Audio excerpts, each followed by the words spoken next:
Halo semuanya, perkenalkan nama saya Elisha Putri Andani dari kelas 2023E dengan NIM akhir 239.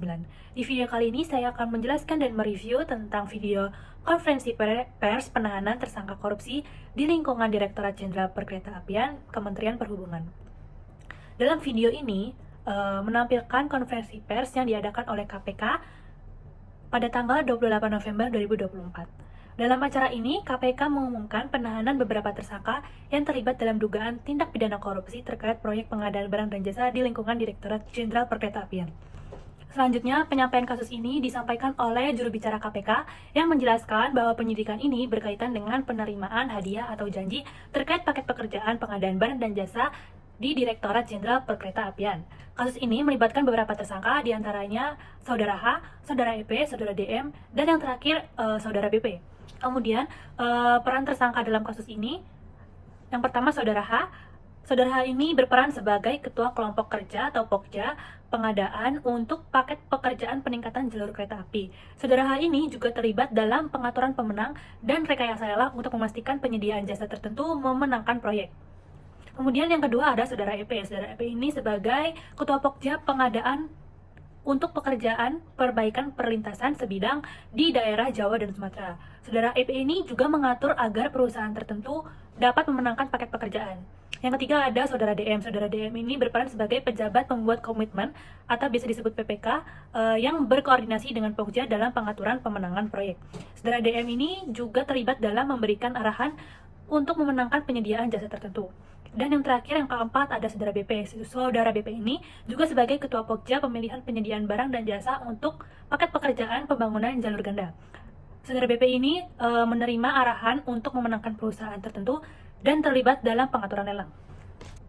Kemudian detail tindak pidana dalam kasus ini melibatkan pengaturan lelang yang diduga telah direkayasa, di mana tersangka H sebagai Ketua Kelompok Kerja atau Pokja diduga menerima suap untuk memanipulasi hasil lelang. Untuk mengenai struktur dan pengaturan lelang yang telah direkayasa, para tersangka ini sudah berkoordinasi terlebih dahulu untuk menentukan pemenang lelang sebelum proses dimulai. Selanjutnya, KPK juga sudah mengumpulkan beberapa bukti yang digunakan untuk menjerat keempat tersangka ini. Di antaranya yang pertama ada pernyataan saksi. Saksi-saksi yang memberikan keterangan mengenai pengaturan praktik suap yang dilakukan oleh para tersangka. Yang kedua ada dokumen dan catatan. KPK menemukan dokumen teknis lelang yang dibocorkan kepada penyedia jasa tertentu. Dan ada catatan tangan yang berisi rincian pengaturan pemenang lelang. Dan yang ketiga, KPK juga menemukan rekaman pertemuan. Rekaman ini bisa sebagai bukti yang menunjukkan pertemuan antara para tersangka dengan calon penyedia jasa untuk mendiskusikan pengaturan lelang. Yang keempat, bukti yang didapat ada uang suap. Uang suap ini dalam bentuk bukti transfer atau penerimaan uang yang terkait dengan fee atau suap yang diterima oleh para tersangka. Yang kelima ada penyitaan barang bukti yang disita oleh KPK, tetapi barang bukti ini masih dalam proses penyidikan. Kemudian yang terakhir ada pengakuan dari salah satu beberapa tersangka yang mengakui keterlibatan mereka dalam melakukan praktik korupsi ini. Kemudian ada beberapa aspek yang belum jelas dalam konferensi pers ini. Yang pertama ada ketidakjelasan satu tersangka. Salah satu tersangka yang berinisial Saudara DM ini, beliau tidak hadir dalam konferensi pers. Nah, informasi ini mungkin dapat menjadi pertanyaan publik dan dapat dijelaskan lebih lanjut karena dalam penjelasan tersebut kurang detail atau kurang jelas. Kemudian untuk proses hukum mungkin dapat dijelaskan lebih lanjut mengenai langkah-langkah hukum untuk berikutnya, dan proses persidangan untuk setiap tersangka itu juga masih kurang jelas.